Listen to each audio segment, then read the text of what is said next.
തെരഞ്ഞെടുപ്പിന്റെ ആദ്യം മുതൽ അവസാനം വരെ ഇന്നലെ കൂടി അൻവർ പറഞ്ഞത് ഒരേ ഒരു കാര്യമാണ്, ലീഗിന്റെ വോട്ട് അത് ആര്യാടൻ ഷൗക്കത്തിന് കിട്ടില്ല എന്നായിരുന്നു. പക്ഷേ എല്ലാം തകിടം മറിഞ്ഞിരിക്കുന്നു. ലീഗിന്റെ കോട്ടയിൽ ചതി പറ്റിയത് അൻവറിനാണ്. അവിടെ നിന്ന് ഒരു വോട്ട് പോലും പിടിച്ചെടുക്കാൻ അൻവറിനെ കൊണ്ട് സാധിച്ചിട്ടില്ല. വഴിക്കടവായിക്കോട്ടെ, മൂത്തേടമായിക്കോട്ടെ, എടക്കര ആയിക്കോട്ടെ, ആദ്യം കുറച്ച് കുതിപ്പ് തുടർന്നു എങ്കിലും ആര്യാടൻ ഷൗക്കത്തിലേക്കാണ് തന്നെയാണ് പിന്നെയും എത്തിയത്. ഈ 3 പഞ്ചായത്തുകൾ കൂടെ എണ്ണി കഴിയുമ്പോൾ 4000-ന് മുകളിൽ ഭൂരിപക്ഷത്തിലേക്ക് ആര്യാടൻ ഷൗക്കത്തിന് എത്താൻ സാധിച്ചിട്ടുണ്ട്. 1700 ലീഡ് മാത്രമാണ് വി പ്രകാശ് എടക്കരയിൽ കഴിഞ്ഞ തവണ നേടിയത് എങ്കിൽ അവിടേക്ക് എത്തുമ്പോഴേക്കും ആര്യാടൻ ഷൗക്കത്ത് തന്നെ വീണ്ടും ലീഡ് ഉയർത്തുന്ന കാഴ്ചയാണ് കാണാൻ സാധിച്ചത്. എടക്കരയിൽ LDF UDF-ന് കണക്ക് കൂട്ടിയത് 338 വോട്ടിന്റെ ഭൂരിപക്ഷമായിരുന്നു എങ്കിൽ അവിടെ 1000-ന് മുകളിലേക്ക് പോകാനും UDF-ന് സാധിച്ചിട്ടുണ്ട്. 823 വോട്ടുകൾ മൂത്തേടത്ത് UDF-ന് LDF പ്രവചിപ്പിച്ചപ്പോൾ അവിടെ 1600-ലധികം വോട്ടും UDF-ന് പിടിക്കാൻ സാധിച്ചിട്ടുണ്ട്. ലീഗിന്റെ കണക്ക് കൃത്യമാണ്. ലീഗ് തന്നെയാണ് ഇവിടെ താരം. ലീഗിനെ അങ്ങനെ തരം താഴ്ത്തി കളയാനും പറ്റില്ല. അൻവറിന്റെ കണക്ക് കൂട്ടലുകളെല്ലാം തെറ്റിച്ചത് മൂത്തേടമാണ്. ഇപ്പോൾ 8 റൗണ്ട് വോട്ടുകൾ ഇപ്പോൾ 8ാം റൗണ്ട് വോട്ടുകൾ എണ്ണി തീരാറാവുമ്പോഴും അവിടെയൊക്കെ തലപ്പൊക്കത്തിൽ നിൽക്കുന്നത് ആര്യാടൻ ഷൗക്കത്ത് തന്നെയാണ്.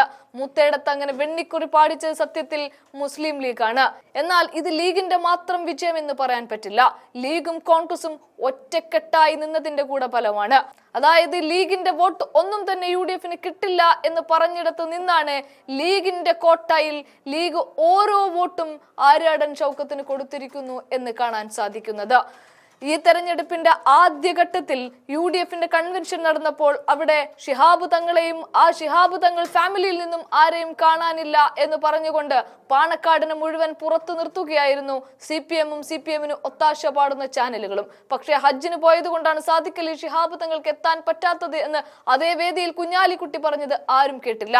പക്ഷേ ഈ തെരഞ്ഞെടുപ്പിന്റെ അവസാന ഘട്ടത്തിലേക്ക്, പ്രചാരണത്തിന്റെ അവസാന ഘട്ടങ്ങളിലേക്ക് എത്തിയപ്പോഴേക്കും, ഹജ്ജ് കഴിഞ്ഞ് സാദിഖ് അലി ശിഹാബ് തങ്ങളും എത്തിയപ്പോഴേക്കും കുഞ്ഞാലിക്കുട്ടി അടക്കം PK ഫിറോസ് അടക്കം ലീഗിന്റെ മൊത്തം ആളുകളും കളം നിറഞ്ഞ് ഗ്രൗണ്ട് ലെവലിൽ വോട്ട് പിടിക്കാൻ എത്തിയിരുന്നു. ഇവിടെ ഷാഫി പറമ്പിലിനോടും രാഹുൽ മാങ്കൂട്ടത്തിലിനോടും ഒപ്പം സദാസമയമായിരുന്നു യൂത്ത് നേതാവായ ലീഗിന്റെ PK ഫിറോസ് ഒപ്പത്തിനൊപ്പം ഉണ്ടായിരുന്നത്.